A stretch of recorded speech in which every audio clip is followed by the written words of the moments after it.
Are you ready to ball out in 2026 financially? In this video, I'm going to explain to you how to actually create wealth in 2026. Spoiler alert, it's not gonna be from maxing out your IRA. It's not gonna be from getting a 3% raise on your job. It's not gonna be from buying the dip of crypto. It's gonna be from understanding the fundamentals of how to create wealth and then strategically attacking those fundamentals to actually create wealth. The formula to create wealth is assets equal wealth. Not W-2 income, not IRAs, not stock markets, not cryptos, not CDs.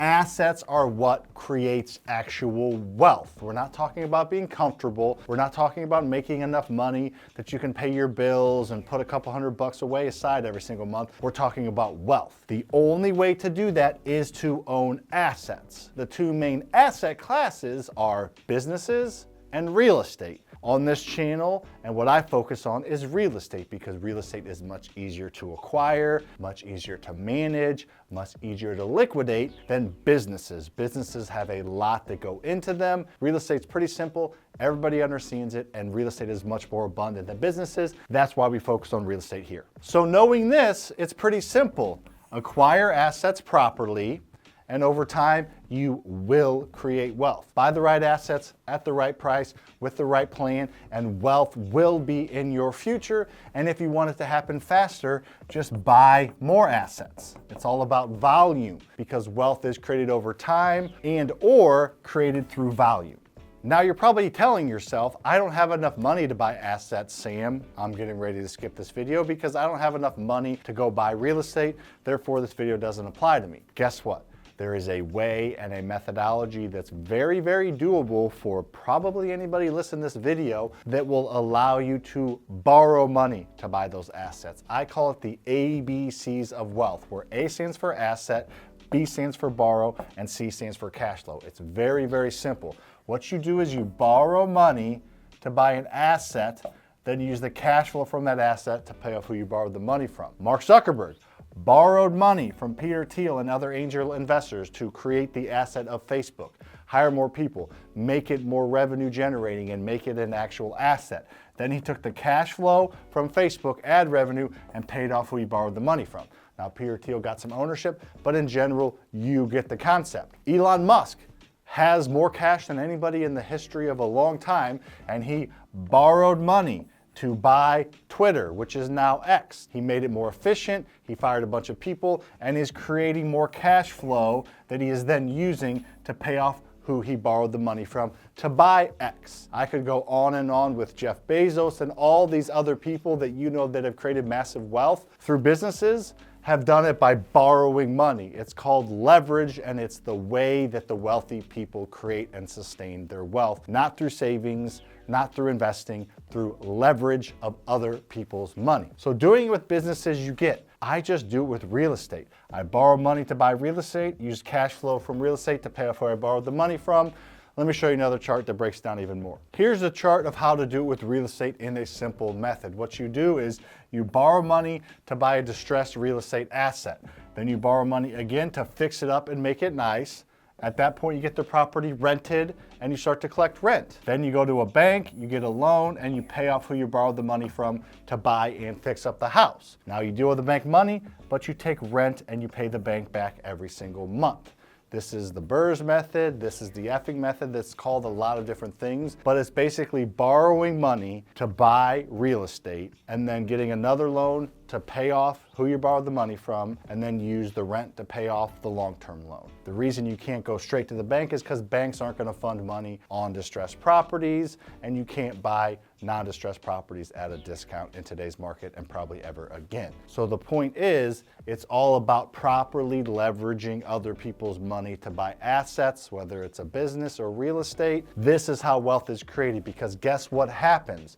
Over time, that real estate asset goes up in value. This is something that businesses and stocks and other asset classes or investments don't do. Over time, that real estate goes up in value. Assets are supposed to do that, right? Stock market's supposed to do that. But the rest of this, nothing else combines all of this together. You got property value growth, then you got debt pay down. Your equity is compounding. The property goes up in value because that's what real estate does. It doubles in value every 15 years.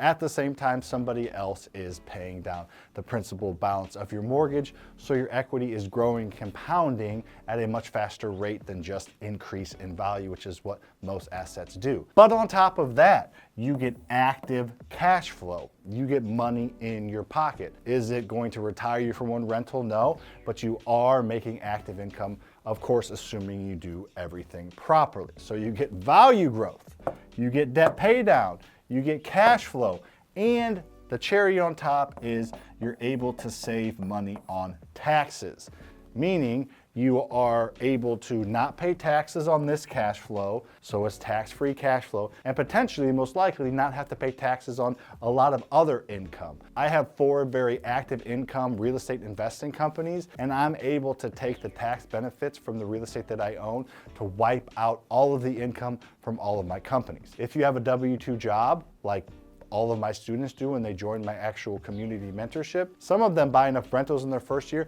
that they're able to reduce the income that they make off their W-2 jobs. Plus write-offs and a million different ways to save money on taxes. This is why I focus on real estate, and that's why I talk about it all the time on this channel and all my platforms and my podcast, The Faster Freedom Show. Because no other investment, no other asset, no other way to use your money is gonna go up, guaranteed, on the long haul.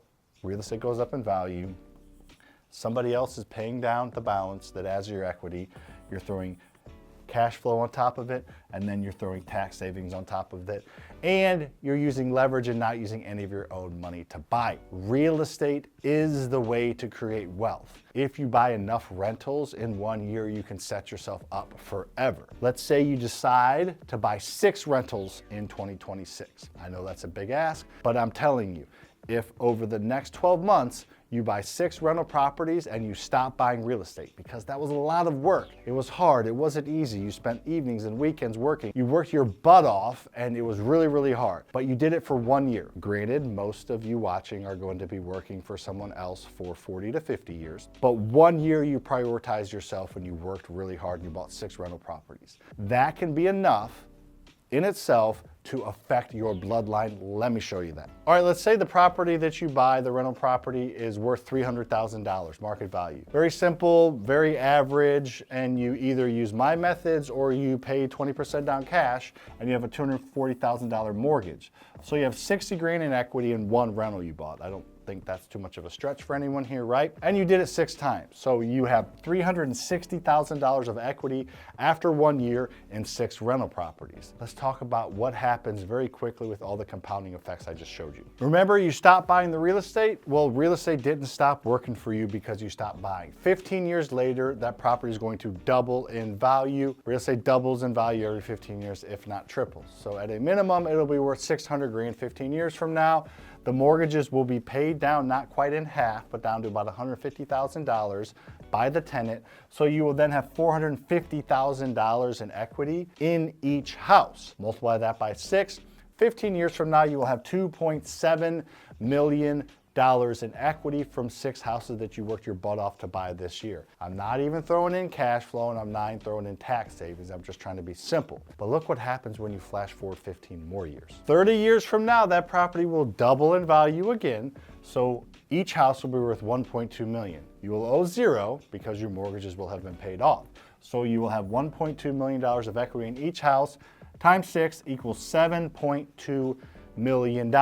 So depending on your age, work hard for 1 year. Continue to do your job. You can do your 401k if you're into that kind of thing. You can do your IRA if you're into that kind of thing. But in the background, knowing 30 years from now, you will have over $7 million worth of equity should allow you to sleep a lot better at night. This is the power of assets. This is the power of real estate. And this is the power of leverage. This is how you take 2026 seriously, by investing in real estate, before it gets too expensive and before everyone else jumps in. If you want to learn more about how to actually do this, more than just a YouTube video, make sure to check out the description. I have a free link to a free Relaunch Skool community that I started. It's absolutely free. There's a few thousand members in it, and I do videos like this and give resources like this all the time. There are hundreds of free training videos inside of that. You're going to learn a ton, and it's absolutely free, no strings attached. So check that out. Make sure you subscribe to this channel, and make sure you also subscribe to my podcast, The Faster Freedom Show.